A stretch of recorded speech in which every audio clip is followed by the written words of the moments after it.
Aujourd'hui, on va parler d'un sujet qui fait débat. C'est l'heure de trancher. Quel est le meilleur biscuit? Delichoc ou Oreo? On va analyser leur site internet pour voir quel est le plus optimisé et qu'est-ce qu'on peut faire pour les améliorer. Allez hop. Ça, c'est dur à ouvrir. Ah, c'est comme ça. Moi, j'aime bien les Delichoc. Franchement, c'est bon. C'est croustillant, mais il y a un petit gâteau en dessous, j'aime bien. Du coup, là, on est sur le site de Delichoc. Ce qu'on peut voir, c'est qu'ils ont réutilisé l'ADA du paquet. Donc, on voit que sur le paquet, il y a ces espèces de gros morceaux de blanc, de bleu, etc. et de jaune.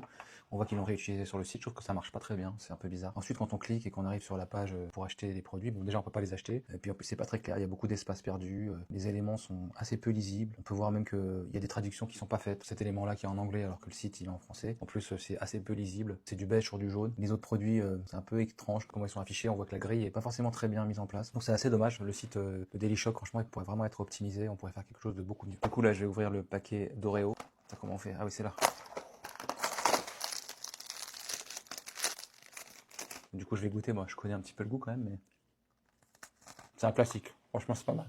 Du coup, là, on est sur le site de Oreo. Ce qui est dommage déjà, c'est qu'il n'y a pas une version française. On peut pas vraiment choisir le site en français, alors que quand même Oreo, c'est une marque internationale et ils pourraient essayer de traduire le site. Il y a pas mal de trucs intéressants. La petite collab avec Selena Gomez, je trouve que c'est pas mal. On peut customiser son cookie. Je savais pas que c'était possible, mais que l'outil est assez intéressant. Franchement, c'est assez bien fait. Quand on arrive sur le site, on peut aussi acheter des produits. Et on voit que voilà, c'est une démarche plus classique. Franchement, c'est plutôt pas trop mal fait. On va aller voir la fiche produit. Pareil, qu'il y a une fiche produit assez classique. Par contre, c'est vrai qu'il manque beaucoup d'éléments, je trouve, pour optimiser la conversion. Il n'y a pas beaucoup de réassurance. On sait pas trop si on peut recevoir les produits en France, est-ce qu'on peut se faire livrer, combien ça va coûter. Voilà, il manque beaucoup de réassurance sur cette page. On peut voir qu'il y a quelques éléments qui sont mal intégrés, par exemple ici, le fait de pouvoir basculer de produit en produit, ça se chevauche sur le footer. Donc je pense que ce site aussi serait optimisable, c'est assez étonnant parce que Oreo c'est quand même une grosse marque. Du coup, au verdict, alors la note pour le goût, pour Delichoc, je mettrais un 8 sur 10, je trouve que c'est un très bon gâteau. Par contre sur le site, je mettrais vraiment un 1 sur 10, il n'y a pas grand chose qui y va, on comprend pas grand chose, l'affichage est pas très beau, donc vraiment tout est à optimiser. Pour Oreo, moi je suis un peu moins fan des Oreo, je trouve que le goût est un peu trop fort, c'est un peu trop chocolaté,